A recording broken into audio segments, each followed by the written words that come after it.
wasn't broken. I was becoming whole. Psychology Today just dropped their 2025 relationship trends wrap-up.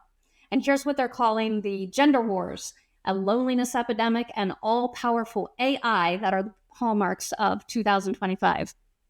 Sounds to me like men and women are two poles spinning round and round in what feels like a merry-go-round.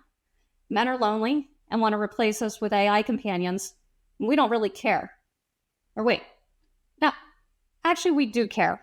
We care a lot. There are many women who still love and adore men and who want to make this world work for all of us that are in it. We all want a little bit of comfort, but the world has become too transactional. The search for relational is happening on a singular plane, a plane that operates in zeros and ones. It will never work, not in a way that can combine to make it greater than the sum of its parts. Here's the thing about growing up around farmers. You learn to read the conditions. Sometimes it's just a sense. But that minor adjustment can mean the difference between barely having enough to feed your whole family versus having extra to store for the cold winter months. I learned this sense from them. Then I honed it when I worked in the transfusion unit at a big city trauma center.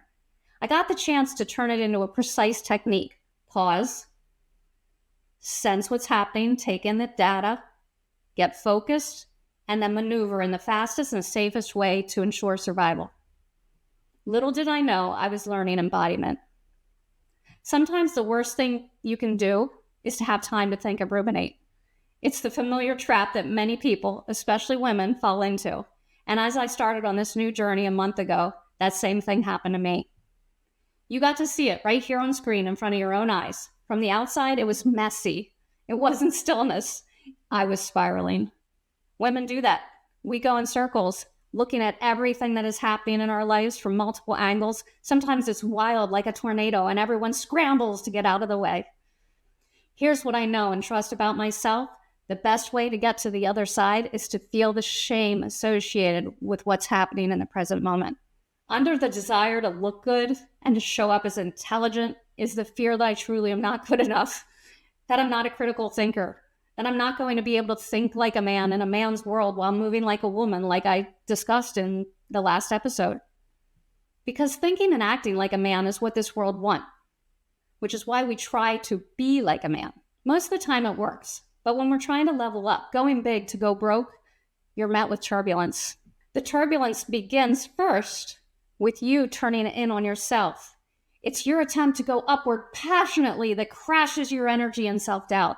Then you go upward in self-acceptance and compassion, only to receive pushback from the external realm that adds insult to injury.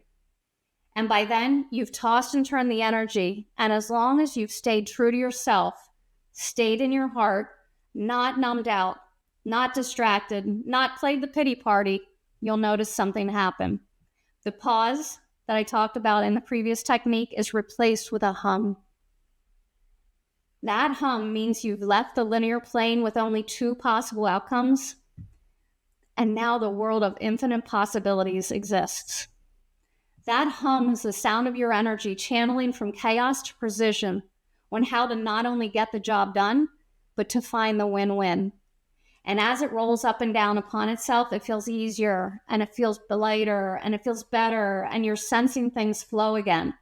The tornado has become a toroid, the strongest rhythmic field of your body.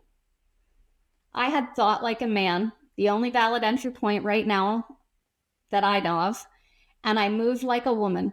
By default, no matter how hard I try to slow or stop my emotions, they always come.